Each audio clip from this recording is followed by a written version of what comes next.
میں مبلغ بنوں سنتوں کا، خوب چرچا کروں سنتوں کا، ہو کرم بہر خاک مدینہ۔ الحمدللہ رب العالمین والصلاة والسلام علی سید المرسلین، اما بعد فاعوذ باللہ من الشیطان الرجیم، بسم اللہ الرحمن الرحیم۔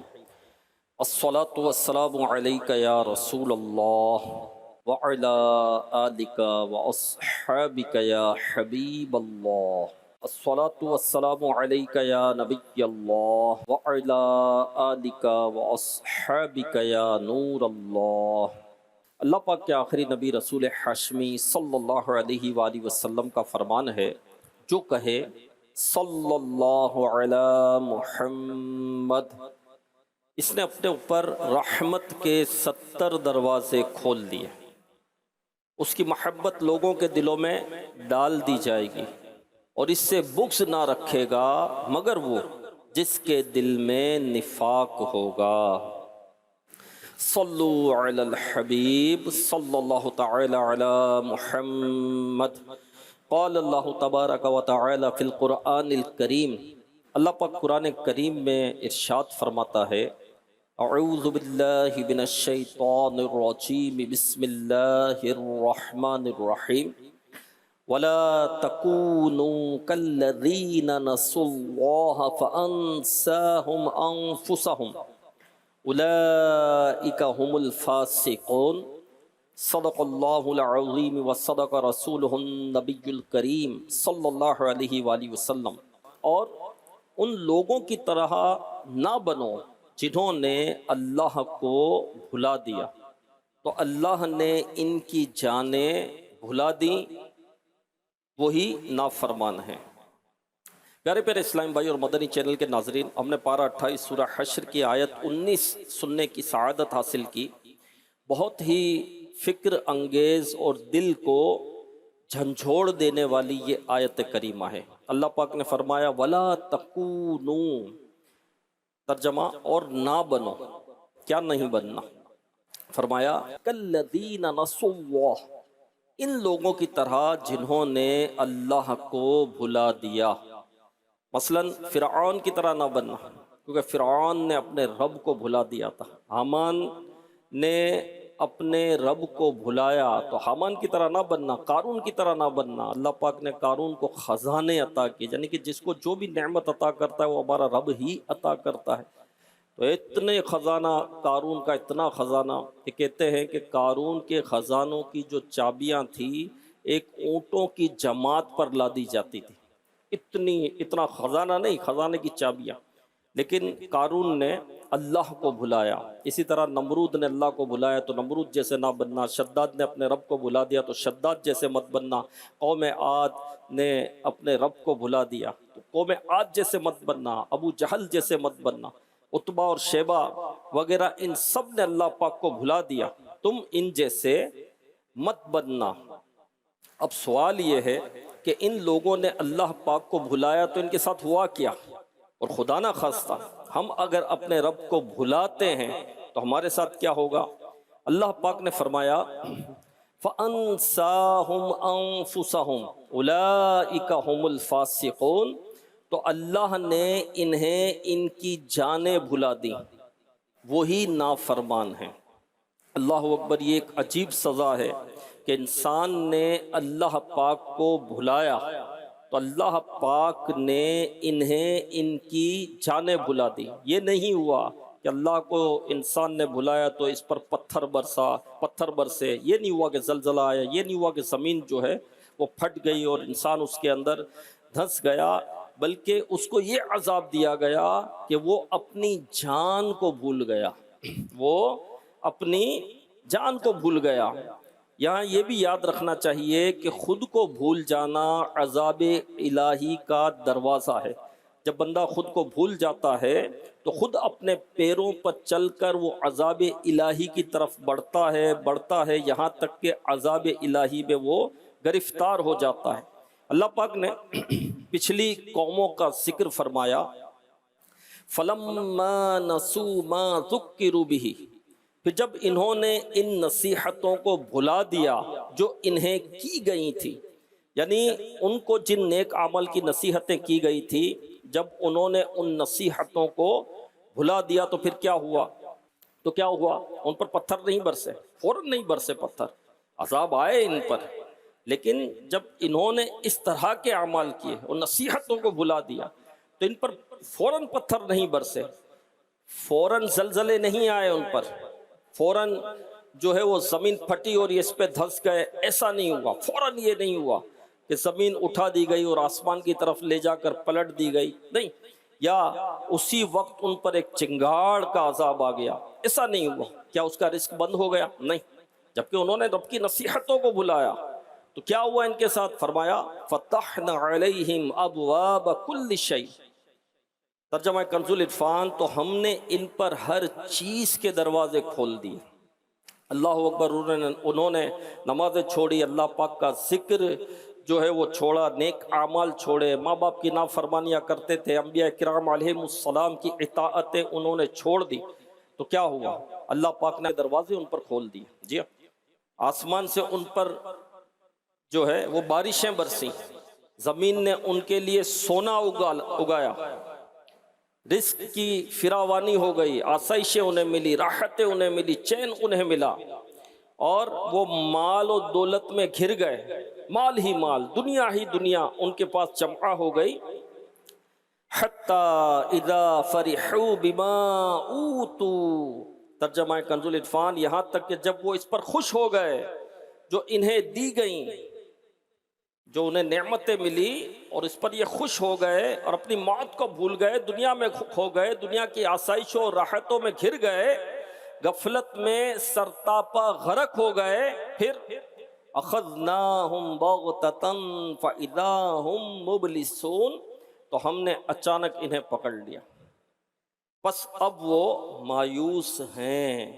تو پیارے پیارے اسلامی بھائیوں، مدنی چینل کے ناظرین، دیکھیے کہ لوگوں نے اللہ پاک کو بھلایا، اللہ پاک کے دین کو، نیک اعمال کو بھلایا، تو سب سے پہلے انہیں کیا سزا دی گئی؟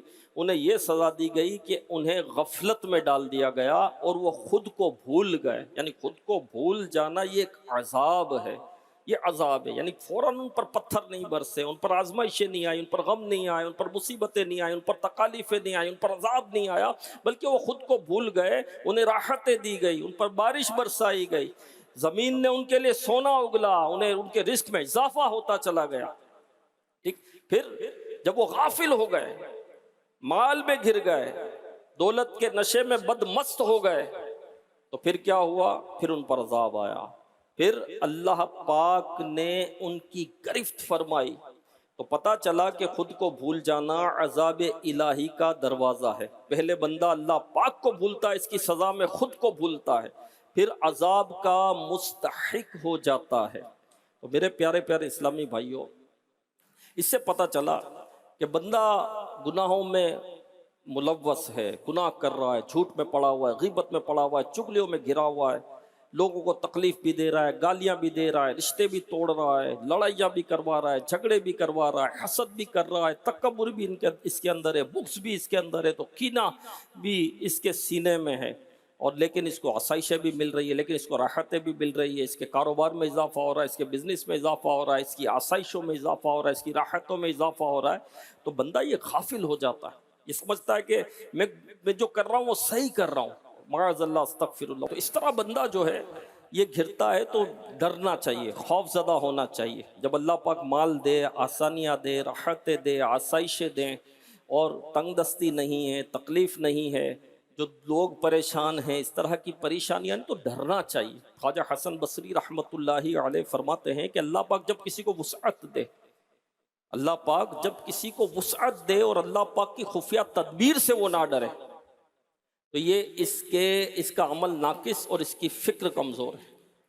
اسے اللہ کی خفیہ تدبیر سے ڈرنا چاہیے کہ مجھے نعمتیں مل رہی ہے، راحتیں مل رہی ہے، سکون مل رہا ہے، جبکہ میں گناہ میں پڑا ہوا ہوں، میں جھوٹ بھی بول رہا ہوں، میں فلمیں بھی دیکھ رہا ہوں، میں ڈرامے بھی دیکھ رہا ہوں، میں گانے بازوں میں بھی پھنسا ہوا ہوں، اور میں لوگوں کو تکالیف بھی دے رہا ہوں، تو یہ کہیں اللہ کی خفیہ تدبیر تو نہیں ہے؟ کہ اللہ پاک میری گرفت تو نہیں فرما لے گا. تو بندے کو خوف زدہ ہونا چاہیے، ڈرنا چاہیے، گڑ گڑانا چاہیے، توبہ کرنا چاہیے، رب کی بارگاہ میں معافی مانگنی چاہیے اور اللہ کے ذکر کو نہیں بھولنا چاہیے. اور خواجہ حسن بصری رحمۃ اللہ علیہ فرماتے ہیں کہ جب بندے کو اللہ وسعت نہ دے، یعنی اس کو تنگ دستی بھی ہے، پریشانیاں بھی آ رہی ہے، غم بھی آ رہے ہیں، آزمائشیں بھی آ رہی ہے، تو قرضے بھی چڑھ رہے ہیں، سروائیو کرنا مشکل ہو رہا ہے، دیگر طرح طرح کی پریشانیوں میں گھرا ہوا ہے، تو اگر وہ یہ نہ سوچے کہ اس میں میرے لیے بھلائی ہے، اس میں میرے لیے بھلائی ہے، تو اس کا عمل ناقص اور اس کی فکر کمزور ہے. اگر یہ نہ سوچے تو، یعنی اگر کسی پر آزمائش آتی ہے، مصیبتیں آتی ہیں، تکالیفیں آتی ہیں، تو رب ہی کی طرف سے آتی ہے نا، تو اس میں بھلائی ہوتی ہے. جی ہاں، کیونکہ جو آزمائش آئی، جو تکلیف آئی، جو غم آیا، جو مصیبت آئی، اور اس پر بندہ صبر کرتا ہے تو اس کو اس پر اجر ملتا ہے، اللہ پاک اسے اجر نصیب کرتا ہے. جیسے شکر ہے، بندہ شکر کب ادا کرتا ہے؟ جب اس کو کوئی نعمت ملتی ہے، جب اس کو مال ملتا ہے، جب اس کو سونا چاندی ملتی ہے، جب اس کا کوئی مسئلہ حل ہو جاتا ہے، کوئی اس کی تکلیف دور ہو جاتی ہے، اس کا غم دور ہو جاتا ہے، تو بندہ اللہ کا شکر کرتا ہے، اللہ کی حمد بیان کرتا ہے، یعنی زبانی شکر حمد کرنا، الحمدللہ یا اللہ تیرا شکر ہے. اور جو ہے وہ جسمانی شکر ادا کرنا، یعنی جسم کو اللہ پاک کی فرما برداری اور اطاعت میں لگا دینا، یہ جسمانی شکر کہلاتا ہے، تو وہ شکر ادا کرتا ہے. لیکن جب بندے پر غم آتا ہے، آزمائش آتی ہے، مصیبتیں آتی ہے، تو بعض بزرگان دین فرماتے ہیں کہ اس پر بھی بندے کو شکر ادا کرنا چاہیے. کہ جب کوئی آزمائش آئے تو اللہ کا شکر ادا کرے، کوئی غم آئے تو اللہ کا شکر ادا کرے، تنگ دستی آئے تو اللہ کا شکر ادا کرے. کیوں؟ کیونکہ جب یہ تنگ دستی آئے گی تو رب کی طرف سے آئی ہے، اور اس پر یہ صبر کرے گا تو اس کو اس کا اجر ملے گا، اس پر اس کو نیکی ملے گی. تو جب بندے کو وسعت نہیں دی گئی تو اس پر بھی بندے کو صبر کرنا چاہیے اور اس میں اپنی بھلائی تصور کرنی چاہیے، کیونکہ اصل تو بندے کی آخرت ہے نا. اگر اس کی آخرت سنور جاتی ہے اور دنیا میں کچھ آزمائشیں آتی ہے تو اس کو صبر کرنا چاہیے، اس کو صبر کرنا چاہیے. جیسا کہ حضرت ابراہیم بن ادہم رحمۃ اللہ علیہ کے متعلق آتا ہے کہ ایک شخص تھا، وہ موبیدار تھا، فوجی تھا سمجھے. تو جیسے ہی شہر میں داخل ہوا تو حضرت ابراہیم بن ادہم رحمۃ اللہ علیہ سے اس کی ملاقات ہو گئی. اچھا پتہ نہیں تھا کہ یہ ولی قابل ہیں، نام سے تو جانتا تھا لیکن چہرے سے نہیں پہچانتا تھا کہ ابراہیم بن ادہم رحمۃ اللہ علیہ، کیونکہ مسافر تھا. نام تو سنا تھا، حضرت کی شہرت تو تھی. تو کہا کہ آبادی کس طرف ہے؟ تو ابراہیم بن ادہم رحمۃ اللہ علیہ نے قبرستان کی طرف اشارہ کر دیا. اس نے جب قبرستان کی طرف دیکھا تو اس کو غصہ آیا کہ مجھ سے مذاق کر رہے. تو ہاتھ میں ڈنڈا تھا، حضرت ابراہیم بن ادہم رحمۃ اللہ علیہ کے سر پر اس نے ڈنڈا مارا.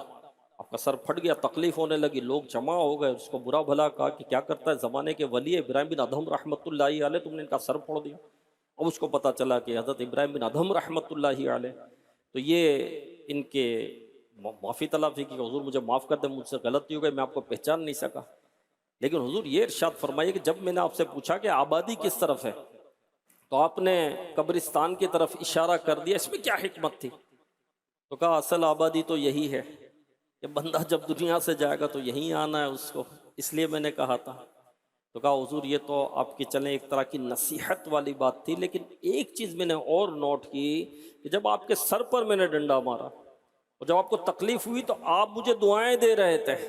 میں نے تو آپ کو تکلیف پہنچائی تھی، میں نے تو آپ کو درد پہنچایا تھا، میں نے تو ڈنڈا مارا تھا، آپ مجھے دعائیں دے رہے ہیں. تو کہا دیکھو تم نے مجھے سر پر ڈنڈا مارا، مجھے تکلیف ہوئی اور میں نے صبر کیا تو اجر ملا نا.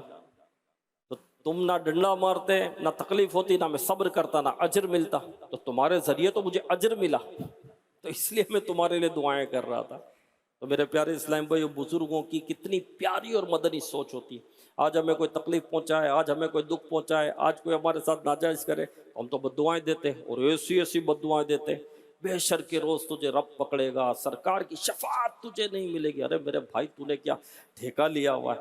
معاذ اللہ، استغفر اللہ. محشر کے روز تو اپنی فکر کر کہ میں کس حال میں ہوں گا اگر میرے رب نے میری گرفت فرما لی. میرے گناہ کیسے کیسے ہیں، میرے کارنامے کیسے کیسے، میرا کردار کیا، میرا بولنا کیا، میری گفتار کیا، میری نمازوں کا کیا حال ہے، میری سوچ کتنی گندی ہے، اور میں اس کو اس طرح کی باتیں کر رہا ہوں کہ محشر کے روز تیرا دامن پکڑ لوں گا، تجھے رب نہیں بخشے گا. معاذ اللہ استغفر اللہ. ہمیں کوئی تکلیف پہنچا, ہمیں کوئی دکھ, صبر کرنا چاہیے. ہر چیز میں اللہ کی حکمت ہوتی ہے. نعمتیں بھی رب ہی عطا کرتا ہے اور آزمائشوں میں بھی رب ہی مبتلا فرماتا ہے, اور اللہ کی اس میں حکمت ہوتی ہے اور بندے کو اس میں صبر کرنا چاہیے اور اللہ کی رضا پر بندے کو راضی رہنا چاہیے. تو میرے پیارے اسلام بھائیو, مدنی چینل کے ناظرین, ہمیں پتہ چلا کہ جب بندہ اللہ کو بھول جاتا ہے, اللہ کے ذکر کو بھول جاتا ہے, اللہ کی یاد سے بندہ جب غافل ہو جاتا ہے, تو اللہ پاک اس کو یہ سزا دیتا ہے کہ وہ اپنے آپ, اپنی جان اس کو بھلا دیتا ہے, اور یہ خود ایک عذاب ہے. اب اپنی جان کو بھولنے سے مراد کیا ہے کہ ہم تو اپنے آپ کو نہیں بھولے. میں تو اپنے آپ کو نہیں بھولا, نہ میں اپنا ناشتہ بھولتا ہوں, نہ دوپہر کا کھانا بھولتا ہوں, نہ میں رات کا کھانا بھولتا ہوں, نہ میں اپنا لباس بھولتا ہوں, نائٹ سوٹ بھی نہیں بھولتا. ڈے میں جو آفس میں جانا ہوتا ہے تو اس کا بھی میرا ایک سوٹ رکھا ہوا ہے, وہ میں پہنتا ہوں. گھر کے کپڑے میرے الگ ہے, اور جو ہے وہ ویکینڈ ہوتا ہے, چھٹی ہوتی ہے, تو وہ لباس میرا الگ ہے. میں تو اپنا ٹیسٹ بھی کرواتا ہوں, خون ٹیسٹ بھی کرواتا ہوں. میں تو جو ہے وہ اپنا خیال رکھتا ہوں. میں تو اپنے آپ کو نہیں بھولا. اس سے مراد یہ نہیں ہے. خود کو بھول جانا یعنی گناہ بھول جانا, یعنی گناہ بھول جانا, کہ اللہ پاک قرآن کریم میں فرماتا ہے اس سے بڑھ کر ظالم اور کون ہوگا جو ان اعمال کو بھول جائے جو اس کے ہاتھوں نے آگے بھیجے. یعنی بہت بڑا ظالم ہے وہ شخص جو اپنے لیے آخرت میں گناہوں کا ذخیرہ کر رہا ہے, مگر اسے احساس تک نہیں کہ میں آگے کیا بھیج رہا ہوں. ہمارے ہاں دیکھیں کہ جو جھوٹ بولتے ہیں, اور عین جھوٹ بولتے وقت بھی انہیں معلوم ہوتا ہے کہ میں جھوٹ بول رہا ہوں, میں 2 نمبر کی چیز کو 1 نمبر کر کے بیچ رہا ہوں, میں اس کو دھوکہ دے رہا ہوں, میں جھوٹا ہوں, مگر اس کو احساس ہے. میں 2 مسلمان بھائیوں میں لڑائی کروا رہا ہوں, میں چغل خور ہوں, میں چغلی کھا رہا ہوں, میں جھوٹ بول رہا ہوں, میں ان میں پھوٹ ڈلوا رہا ہوں. اس کو پتا ہے میں پھوٹ ڈلوا رہا ہوں, اس کو پتا ہے میں رشوت کا لین دین کر رہا ہوں, اس کو پتا ہے میں سود پر پیسہ اٹھا رہا ہوں, اس کو پتا ہے یہ میں گناہ کر رہا ہوں, یہ میں نافرمانی کر رہا ہوں, لیکن اس کو احساس ہوتا ہے, احساس ہے اس کو. میں غیبت کر رہا ہوں, اس کو پتا ہے میں کسی کی برائی کر رہا ہوں, یعنی کسی کے پیٹھ کے پیچھے ایسی بات کہی جائے کہ اس کے سامنے کہیں تو اس کو بری لگے. اب وہ بات اس کے جسم کے متعلق ہو, لباس کے متعلق ہو, اس کے گھر کے متعلق ہو, اس کی اولاد کے متعلق ہو, اس کی سواری کے متعلق ہو, وہ غیبت, کسی کے پیچھے ایسی بات کرنا. فور ایگزامپل, اس میں بدبو کتنی آتی ہے, کیسی بدبو آتی ہے, نہاتا نہیں ہے یار. اب یہ کسی کو کہا, کسی کے متعلق, اس کو نہیں پتا, یہ غیبت ہے. ہاں, اس کی گاڑی تو دیکھو پھٹ پھٹی ہے یار, گاڑی میں کام نہیں کرواتا یار, یہ غیبت ہے. اس کی سواری کے متعلق اس نے یہ بات, یعنی اس کو جب پتا چلے گا کہ میری گاڑی کے متعلق ان 2 شخص نے میرے پیچھے یہ بات کی, تو اس کو خوشی ہوگی. یہ میرے متعلق کہہ رہے مجھے بدبو بڑی آتی ہے, میرا لباس بڑا میلا ہوتا ہے, میں صفائی کا خیال نہیں کرتا ہوں, یہ دونوں یہ بات کر رہے تھے, اس کو خوشی ہوگی؟ نہیں ہوگی, اس کو تکلیف پہنچے گی, اس کو تکلیف پہنچے گی. تو یہ غیبت ہے. بندہ کہے میں سچ کہہ رہا ہوں بھائی, اس میں واقعی بدبو آتی ہے, اس کا لباس واقعی میلا ہوتا ہے, ارے بھائی اس کی گاڑی پھٹ پھٹی ہے, ہاں میں صحیح کہہ رہا ہوں, غلط تھوڑی کہہ رہا ہوں. بھائی تو جب صحیح کہہ رہا ہے تبھی تو غیبت ہے, تبھی تو غیبت ہے کہ وہ عیب اس کے اندر ہو بھی, اور وہ عیب اس کے اندر نہیں ہے تو پھر تہمت ہے, جس کو بہتان کہتے ہیں, اور یہ غیبت سے بڑا گناہ ہے. غیبت کرنے والا جنت میں داخل نہیں ہوگا, توبہ کر کے مرا تو سب سے آخر میں جنت میں داخل ہوگا. غیبت کرنے والے کو سب سے پہلے جہنم میں داخل کیا جائے گا. غیبت گناہ کبیرہ اور جہنم میں لے جانے والا کام ہے. غیبت اپنے بھائی, مرے ہوئے بھائی کا گوشت کھانے کے مترادف ہے. جی, غیبت تو اتنا بڑا گناہ ہے, کبیرہ گناہ ہے غیبت. اب آپ بتائیں کہ مرے ہوئے بھائی کا گوشت کھانے کے مترادف ہے. اگر کوئی تازہ گوشت, آپ کو تازہ بکرا, بالکل صحت مند بکرا, کوئی مرض نہیں ہے, اس کو آپ کے سامنے کاٹا جائے, جو بہترین پیس ہے جو آپ کو پسند ہے وہ نکال کر دیا جائے اور کہا جائے کھاؤ اس کو, کوئی کھا سکتا ہے؟ ارے بھائی کچا گوشت کیا کھائے گا, پکنے میں تھوڑا کچا رہ جائے تو مزہ نہیں آتا, کوئی مرچ مسالہ تھوڑا کم ہو جائے تو مزہ نہیں آتا. پوری چکن کڑھائی کھا گیا اور بولتا ہے یار مزہ نہیں آیا یار, صحیح نہیں تھا یار, اس کے یہاں صحیح نہیں. نا مرغ جان سے جائے, چکن جو ہے مرغ جان سے جائے, ہم کو مزہ نہ ہے. مرغ جان سے چلا گیا, کٹ گیا, ذبح ہو گیا, ہمیں مزہ نہیں آ رہا, کہتا ہے نا. تو کچھ مرچ مسالے کم ہو جائے, تیل کم ہو جائے, تھوڑا ذائقہ کم ہو تو آدمی بولتا ہے یار مزہ نہیں آیا یار کھانے میں, پیسہ ضائع ہوا ہے, اس کے پاس اب نہیں آنا ہے, دوسری جگہ ہمیں جانا ہے نا.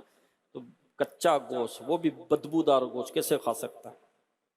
اس کی ایک وجہ یہ بیان کی گئی کہ کسی زندہ آدمی کا گوشت کاٹا جائے تو اس کو کیسی تکلیف ہوگی، تو جب غیبت کی جاتی ہے نا کسی کو اور اس کو پتہ چلے تو اس کو ایسی تکلیف ہوگی۔ بعض لوگوں کے لیے عزت کی بڑی اہمیت ہوتی ہے، بعض لوگوں کا گوشت کاٹا جائے تو وہ تکلیف ان کو نہیں ہوتی جو ان کی بے عزتی پر ہوتی ہے۔ تو غیبت گناہ کبیرہ، ایک مسلمان کی پیٹھ پیچھے آپ برائی کر رہے ہو، اور تہمت اس سے بڑا گناہ ہے، بہتان باندھ رہے ہو، احساس ہی نہیں آدمی کو، اپنے گناہ وہ بھول گیا، اسے احساس ہی نہیں ہے اس چیز کا۔ رمضان کے روزے نہیں رکھ رہا، نہیں رکھتے روزے، احساس ہی نہیں ہے، اس کو پتہ ہے رمضان ہے، روزے مجھ پر فرض ہے، نہیں رکھ رہا وہ۔ اچھا بے باکی ایسی کہ لوگوں کے سامنے کھا رہا ہے، لوگوں کے سامنے پی رہا ہے، ہاں اس کو حیا نہیں ہے، اس کو شرم نہیں ہے، رمضان کا مہینہ، اور پھر ہنس بھی رہا ہے، اور ہنس بھی رہا ہے کہ میں نے روزہ نہیں رکھا۔ بعض لوگ ایسے ہوتے ہیں جو اس چیز کو ظاہر بھی کرتے ہیں کہ میں نے روزہ نہیں رکھا، لوگوں کو پتہ چلے میں روزہ نہیں رکھتا، تو بھائی یہ کوئی مطلب بہت بڑا کارنامہ ہے، اتنا بڑا گناہ ہے، احساس ہی نہیں، اور ہنس رہا ہے۔ ایک عارف باللہ کہتے ہیں کہ جو ہنس ہنس کر گناہ کرتا ہے نا، یقین مان لو وہ جہنم میں داخل ہو، اور جو خوف خدا سے روتا ہے یقین مان لو وہ جہنم میں داخل نہیں ہوگا۔ ایک تو گناہ، پھر گناہ کا اظہار، پھر ہنس ہنس کر گناہ کرنا۔ نماز قضا کر دی، فجر کی نماز قضا ہو گئی، نماز فجر نہیں پڑھی، اس کو یاد ہی نہیں ہے، پورا دن نکل گیا اس کا، اس کو احساس ہی نہیں ہے، اس کو خوف نہیں ہے، اس کو غم نہیں ہے، اس کو ملال نہیں ہے، اس کو افسوس نہیں ہے، مسکرا رہا ہے، ہنس رہا ہے۔ ارے اللہ کے بندے، تو نے نماز فجر قضا کر ڈالی، نماز فجر قضا کر، نماز جماعت چھوڑ دی، مسجد میں رہ کر جماعت چھوڑ دیتا ہے، ایسا بھی ہوتا ہے۔ نہیں پڑھنی نماز، جماعت کے ساتھ نہیں پڑھنی، جماعت واجب ہے جبکہ تجھ پر، اس پر واجب ہے، نہیں پڑھنا، اس کو احساس نہیں ہے اس چیز کا۔ تو ایسے ایسے گناہ، نسیا ما قدمت یدہ، ان اعمال کو بھول جائے جو اس کے ہاتھوں نے آگے بھیجے، یعنی بہت بڑا ظالم ہے جو اپنے گناہوں کو بھول جاتا ہے، یعنی اپنی جان کو بھول جانا، اس سے مراد اپنے گناہ کو بھول جانا۔ میرے پیارے اسلامی بھائیوں، گناہ رب کی نافرمانی ہے، گناہ کفر کے قاصد ہے، گناہوں کے سبب بندہ کفر میں پڑ سکتا ہے، اس کا ایمان برباد ہو سکتا ہے، اس کا ایمان ضائع ہو سکتا ہے۔ جی ہاں، گناہ ہو گیا، انسان ہے، بتقاضۂ بشریت ہو گیا، نفس غالب آ گیا، شیطان غالب آ گیا، لیکن اللہ کی بارگاہ میں توبہ کرے، سچی توبہ کرے، گڑ گڑائے، روئے۔ اللہ پاک کو توبہ کرنے والے پسند ہے۔ جب بندہ اللہ پاک کی بارگاہ میں سچی توبہ کرتا ہے، توبہ کے تقاضے پورے کرتا ہے، اللہ پاک کریم ہے، رحیم ہے، وہ رب اس کے گناہوں کو معاف فرماتا ہے۔ ہاں، اللہ کی رحمت اتنی بڑی ہے کہ اللہ پاک اس کے گناہوں کو نیکیوں میں تبدیل کر دیتا ہے۔ بنی اسرائیل میں دو شخص تھے، ایک مسجد میں داخل ہوا، دوسرا مسجد کے باہر ہی رک گیا، تو اس نے کہا کہ آ جاؤ، اس کو اپنا گناہ یاد آ گیا، اپنے گناہ یاد آ گئے، اور اس پر رکت طاری ہو گئی۔ کہتا ہے میں اتنا گناہ گار، میں اتنا بدکار، میں اتنا بیکار، میں نے بہت گناہ کی ہے، گناہ کر کر کے میرا وجود گندا ہو گیا ہے، یہ گندا وجود، گناہوں سے لتھڑا ہوا وجود لے کر میں اپنے رب کی پاک بارگاہ میں حاضر ہوں، میں مسجد کے اندر داخل ہوں، میں کیسے داخل ہوں، میں اتنا بڑا گناہ گار ہوں۔ اور اللہ پاک کی بارگاہ میں اس نے توبہ کی، سچی توبہ کی، گڑ گڑا کی۔ اس وقت کے نبی علیہ السلام کو اللہ پاک نے وحی فرمائی کہ اس کو کہہ دو کہ اسے صدیق کا درجہ عطا کر دیا گیا۔ اللہ پاک نے اس شخص کو اپنے گناہوں کی ندامت اور شرمندگی پر، اور سچی ندامت، سچی شرمندگی پر صدیق کا درجہ عطا کر۔ اور صدیق جو ہے وہ اولیاء میں جو سب سے بڑا درجہ اولیاء کا ہے وہ صدیق ہے، تو صدیق کا درجہ اللہ نے اس کو عطا کر دیا۔ ایک اور شخص تھا، اس سے گناہ ہو گیا، ہونے کو گناہ ہو گیا، لیکن جب گناہ ہوا تو اس کی کیفیت ایسی ہوئی، یہاں سے وہاں بھاگتا ہے، کبھی یہاں بھاگتا ہے، کبھی وہاں میں نے اپنے رب کی نافرمانی کر دی، میں نے اپنے رب کی نافرمانی کر دی، میرا رب دیکھ رہا تھا اور میں نے گناہ کر دیا۔ اللہ پاک نے اس وقت کے نبی علیہ السلام کی طرف وحی فرمائی کہ اس کو کہہ دو میں نے اس کو صدیق کا درجہ عطا کر دیا۔ اسے بھی اللہ پاک نے صدیق کا درجہ عطا کر دیا۔ گناہ ہو گئے، گناہ یاد رکھے میرے پیارے اسلام میں، بھولنے نہیں چاہیے گناہ۔ ہم نیکیاں یاد کرتے ہیں، گناہ بھول جاتے ہیں۔ نیکی ہو گئی، کی ہم نے نیکی، نیکی اللہ کی توفیق سے ہوتی ہے، ہم نے نیکی کی، اب 50 کو ہم سنائیں گے کہ میں نے یہ کام کر دیا، میں نے یہ نیکی کر دی۔ وہ نفلی روزہ رکھ لیا، اب 50 کو ہمیں سنانا ہے کہ آج میرا روزہ ہے، آج میرا روزہ ہے، آج میرا روزہ ہے۔ میں ڈائریکٹ تو نہیں بول سکتا آج میرا روزہ ہے، کسی نے پوچھا بھی نہیں کہ بھائی تیرا روزہ ہے، عام دنوں میں کون پوچھے گا، لیکن مجھے بتانا ہے کہ میرا روزہ ہے، تو وہ اپنا منہ تھوڑا سا یوں بنا لے گا اور تھوڑا نقاہت ظاہر کرے گا اور یوں بیٹھ جائے گا۔ کوئی بولے گا بھائی خیریت تو ہے، طبیعت صحیح نہیں ہے آپ کی، بولے نہیں نہیں طبیعت تو صحیح ہے۔ بھائی خیریت تو ہے، کیا ہوا؟ روزہ ہے اصل میں یار میرا۔ اب اس طرح کر کے وہ اپنے روزے، اچھا اس کو پتہ چل گیا اب یہ سیٹ ہو جائے گا، اس کی نقاہت جو ہے وہ سب ختم ہو جائے گی، چہرے کے تاثرات بالکل سیٹ ہو جائیں گے، کیونکہ اس کا مقصد تو روزے کا بتانا تھا نا کہ میرا روزہ ہے۔ اللہ کے بندے، اللہ جانتا ہے جس کے لیے تو نے روزہ رکھا ہے، تجھے بتانے کی کیا ضرورت ہے؟ اچھا وہ میں لیٹ ہو گیا آج، تو بھائی ہم نے تو نہیں پوچھا کیوں لیٹ ہو گئے، خود ہی بتا رہے ہو میں لیٹ ہو گیا خود ہی بتا رہے ہیں، ہم نے تو نہیں پوچھا، کوئی کسی نے پوچھا وہ تھوڑا لیٹ ہو گیا میں، تو کسی نے پوچھا ہی نہیں۔ اچھا کیوں لیٹ ہو گئے؟ اب خود ظاہر کر رہا ہے۔ تو اصل میں راستے میں آ رہا تھا تو وہ کچھ پریشان لوگ تھے، وہ کھڑے ہو گئے تو سامان اٹھانے، بوڑھا آدمی تھا تو وہ میں نے ان کا سامان اٹھا کر میں نے گھر پہنچا دیا، تو اس لیے میں لیٹ ہو گیا۔ تو بھائی تجھے پوچھا ہی نہیں ہے کیوں لیٹ ہو گیا اللہ کے بندے، نفس بدکار نے دل پر یہ قیامت توڑی، عمل نیک کیا بھی تو چھپانے نہ دیا۔ تو نیک عمل کر کے بتانا ہے، اور گناہ بھول جانے، گناہ بھول جانا، ہم گناہ بھول جائیں، لکھنے والا بھول جائے۔ حضرت آدم علیہ نبینا علیہ السلام کی خطا تھی، گناہ نہیں تھا، اجتہادی خطا تھی، وہ گناہ تھوڑی تھا۔ انبیاء تو معصوم ہیں، ان سے گناہ نہیں ہو سکتا ہے، لیکن حضرت آدم علیہ نبینا علیہ السلام کو اس خطا پر اتنی شرمندگی تھی کہ 300 سال تک روتے رہے۔ کہتے ہیں کہ جتنا حضرت آدم علیہ نبینا علیہ السلام روئے، اتنا سارے مخلوق کے آنسو جمع کر لے تو اتنے نہیں ہوں گے جتنے حضرت آدم علیہ السلام کے آنسو تھے، اتنا روئے، آسمان کی طرف سر نہیں اٹھائے، حیا کے سبب۔ میرے پیارے اسلامی بھائی، تو اپنے گناہوں کو نہیں بھولنا چاہیے، گناہوں کو ہمیں یاد رکھنا چاہیے، اور اللہ پاک کی بارگاہ میں سچی توبہ کرنی چاہیے۔ عتبۃ الغلام رحمۃ اللہ علیہ کا گزر کسی مقام پر ہوا تو وہاں کھڑے ہو گئے، ان پر لرزہ طاری ہو گیا، پسینے میں شرابور ہو گئے۔ کسی نے کہا حضور کیا ہوگا؟ تو ایک بچپن میں ایک گناہ مجھ سے یہاں ہوا تھا تو مجھے یاد آ گیا، ایک بچپن میں مجھ سے گناہ ہوا تھا وہ مجھے یاد آ گیا۔ جی ہاں گناہ ہوا، یہ گناہ ہوتا ہے، ان سے توبہ کرتے ہیں رب کی بارگاہ میں، لیکن پھر بھی زندگی بھر اس گناہ کو یاد کر کے اس پر روتے رہتے۔ یہ گناہ ہوا، میں نے توبہ کر لی، لیکن میری توبہ قبول ہوئی؟ ہمیں پتہ ہے کہ ہماری توبہ قبول ہوئی؟ یہ بھی تو خوف دلانے کے لیے یہ چیز بھی کافی ہے نا۔ میں نے بد نگاہی کی تھی، میں نے فلمیں دیکھی تھی، میں نے ڈرامے دیکھے تھے، میں نے رب کی نافرمانی کی تھی، میں نے کسی عورت کی طرف نگاہ اٹھائی تھی، یہ گناہ ہو گیا مجھ سے۔ اچھا میں توبہ کرتا ہوں، یا اللہ مجھے معاف کر دے، سچی توبہ کرتا ہوں۔ قبول ہوئی؟ پتہ تو نہیں ہے نا، اس پر میرے رب نے گرفت فرما لی، پھر کیا ہوگا؟ خوف تو ہے نا میرے پیارے اسلام۔ تو اپنی جان کو بھول جانا، اس سے مراد اپنے گناہ بھول جانا۔ اسی طرح خود کو بھولنا، یعنی دوسروں کو سمجھانا، خود کو بھولنا۔ خود کو بھول جانے کی ایک اور صورت بھی ہے، اللہ پاک نے فرمایا اَتَأْمُرُونَ النَّاسَ بِالْبِرِّ وَتَنْسَوْنَ أَنفُسَكُمْ۔ ترجمہ کنز العرفان، کیا تم لوگوں کو بھلائی کا حکم دیتے ہو اور اپنے آپ کو بھولتے ہو؟ پتہ چلا دوسروں کو نیکی کا حکم دینا مگر خود برائیوں میں پھنسے رہنا، یہ بھی خود کو بھول جانا ہے۔ اب معاشرے میں دیکھ لیں کہ نصیحتیں کرنے والے کتنے ہیں، لیکن نصیحتیں لینے والے کتنے ہیں؟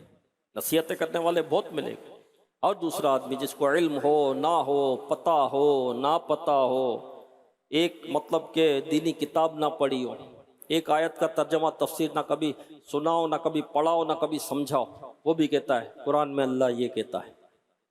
او بھائی قرآن میں اللہ یہ کہتا ہے، تم نے کہاں پڑھا ہے؟ کس سے سنا؟ کس اتھینٹک عالم سے آپ نے سنا؟ نہیں سنا، لیکن وہ بولتا ہے، نصیحتیں کرتے ہیں، نصیحتوں پر نصیحتیں کر رہے ہوتے ہیں۔ اب دوسروں کو تو نصیحتیں کر رہے ہیں، بھائی اپنا کیا؟ اپنا جائزہ لیا؟ اپنا جائزہ ہم لے رہے ہیں، اس پر کسی پر ایک انگلی اٹھائی تو 3 انگلیاں اپنی طرف ہیں۔ بھائی اپنے آپ کو تو دیکھ، اپنی نماز کے کوئی ٹھکانے نہیں، اپنے بولنے کے کوئی ٹھکانے نہیں، اپنے کردار کے کوئی ٹھکانے نہیں ہے، اپنا نہ حلال کا پتہ نہ حرام کا پتہ، اس کی کوئی تمیز نہیں، حلال حرام کی کوئی تمیز نہیں، لیکن دوسروں کو نصیحتیں کرنی، اپنے آپ کو، اپنی جان کو وہ بھولا ہوا ہے، اپنے آپ کو وہ بھولا ہوا ہے۔ تو میرے پیارے اسلامی بھائیوں، دوسروں کو نیکی کی دعوت دینی ہے، نیکی کی دعوت دینی چاہیے، برائی سے منع کرنا چاہیے، لیکن اپنی جان کو نہیں بھولنا چاہیے۔ تو جو رب کو بھول جاتے ہیں تو اللہ پاک انہیں اپنی جانیں بھلا دیتا ہے۔ اس سے مراد گناہوں کو بھول جانا، اس سے مراد دوسروں کو نصیحت کرنا، دوسروں کو سمجھانا، لیکن اپنی جان کو بھول جانا۔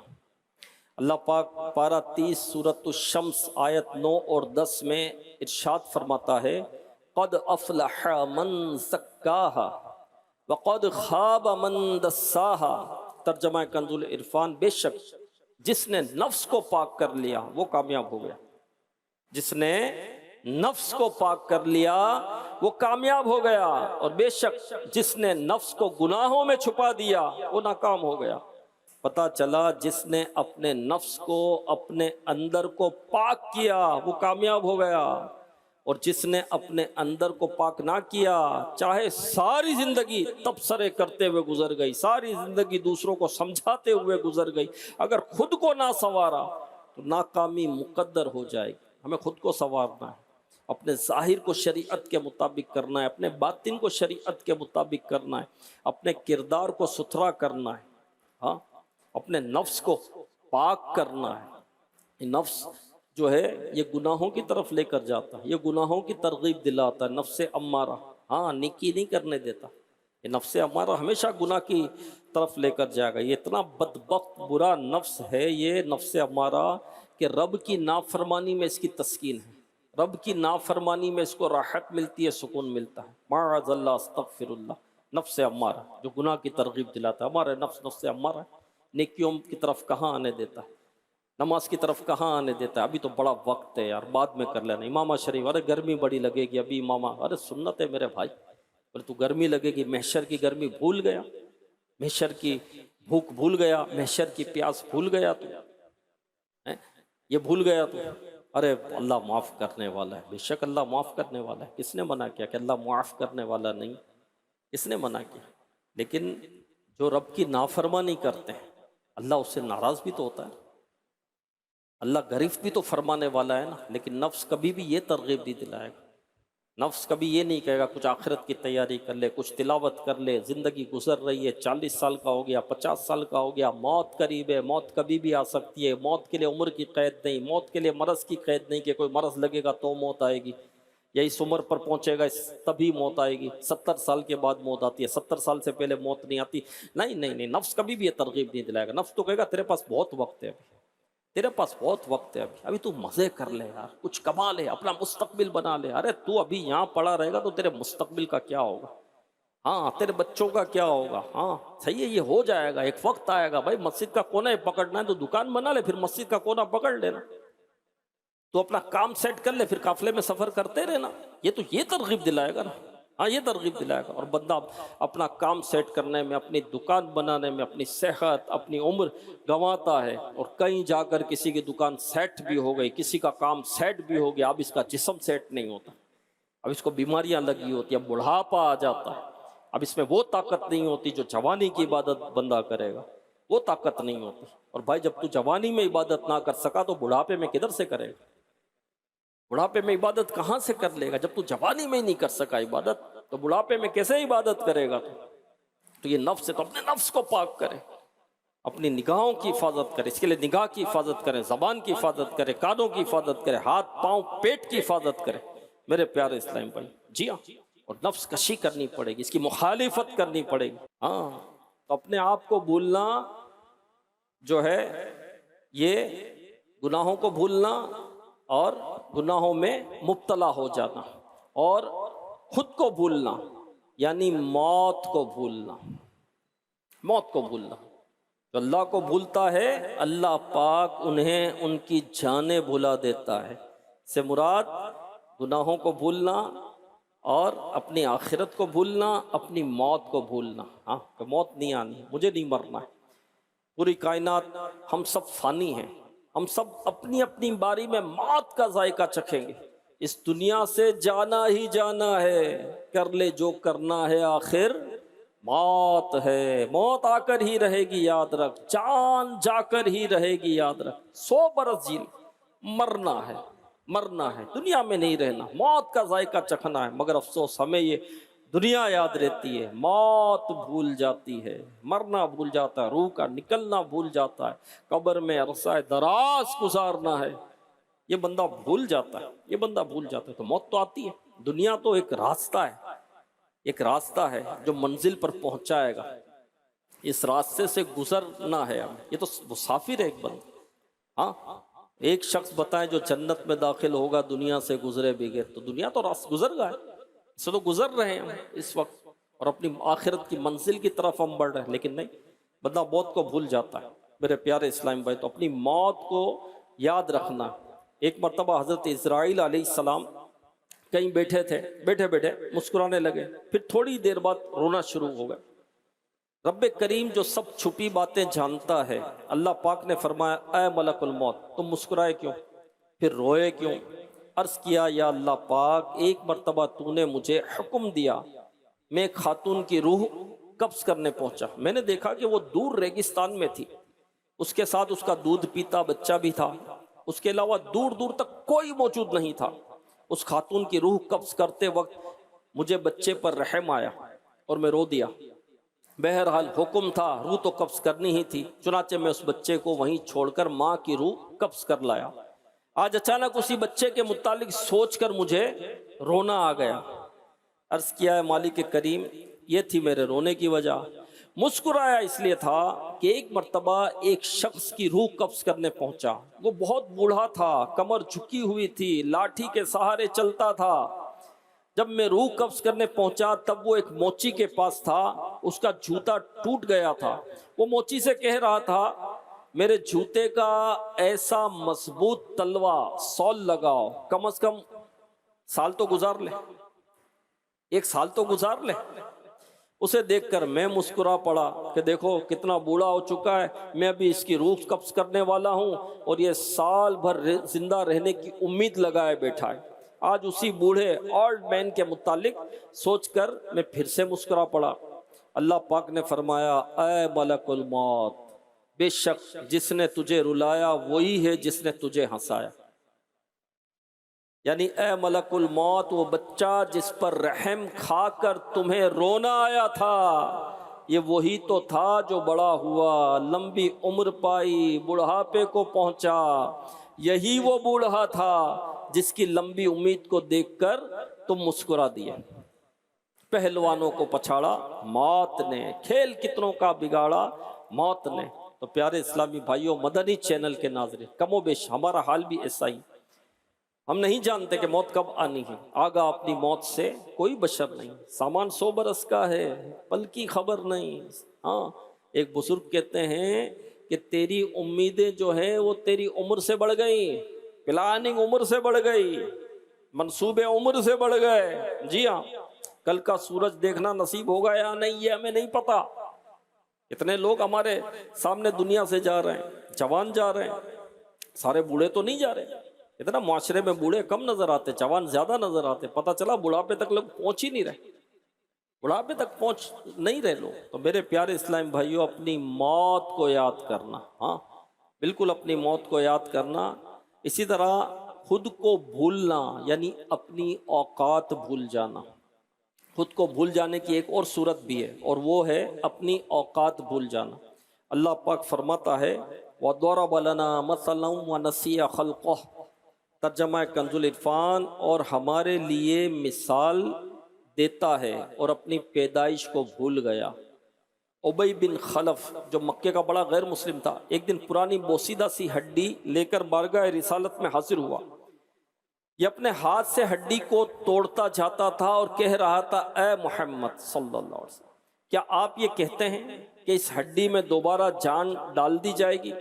اس پر اللہ پاک نے یہ آیت کریمہ نازل کی، فرمایا ابی بن خلف کتنا بد نصیب ہے، ہمیں تو مثالیں دے رہا ہے مگر اپنی تخلیق کو بھول گیا۔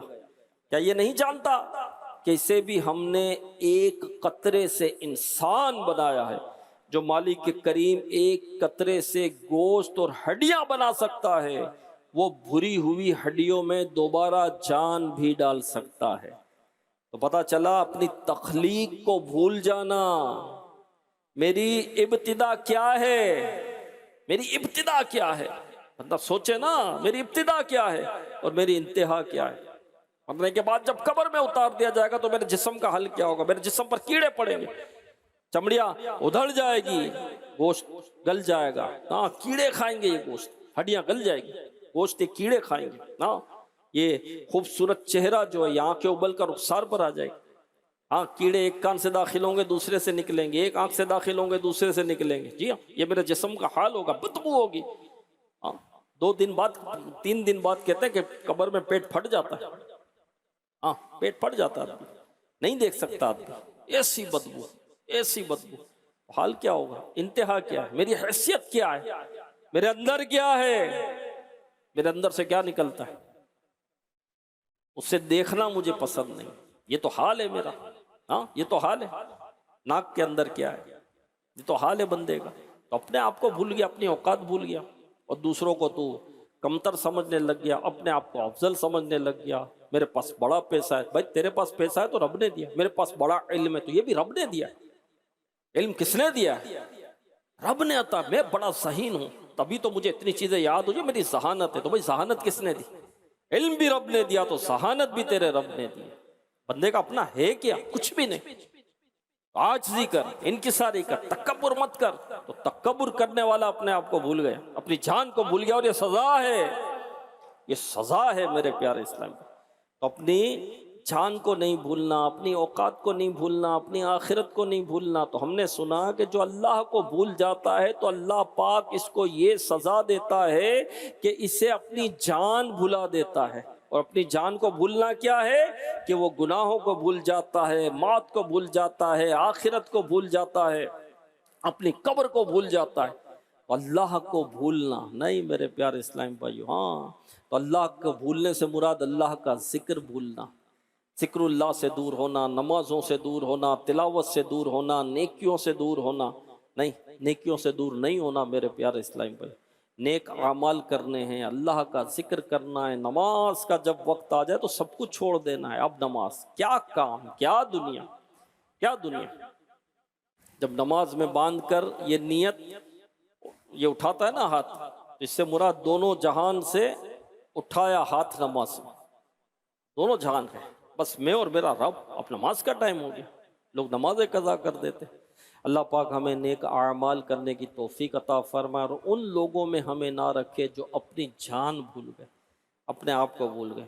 ہم رب کو بھولنے والے نہ ہوں. ہماری زبان چلے تو اللہ کا ذکر ہو، آنکھ اٹھے تو مسجد ہو، کاش کعبۃ اللہ شریف کی زیارت ہو، سبز گنبد کے جلوے ہوں، ہمارے کان سنیں تو سنتوں بڑے بیانات سنیں، میرے رب کا پاک کلام تلاوت سنیں. کاش ایسا ہو. تو دعوت اسلامی کے دینی ماحول میں وابستہ رہے میرے پیارے اسلام بھائیوں. تو یہ چیزیں ہمیں نصیب ہوں گی انشاءاللہ الکریم. آخرت کی فکر نصیب ہوگی، اللہ کی یاد نصیب ہوگی، موت یاد آئے گی، آخرت یاد آئے گی، قبر یاد آئے گی. اپنے آپ کو بھولنے والے نہیں ہوں گے انشاءاللہ، اپنے آپ سے بیگانے نہیں ہوں گے انشاءاللہ. اللہ پاک نیک اعمال کی توفیق عطا فرمائے. آمین بجاہ خاتم النبیین صلی اللہ علیہ وسلم. صلو علی الحبیب صلی اللہ علی محمد. میں مبلغ بنوں سنتوں کا، خوب چرچا کروں سنتوں کا.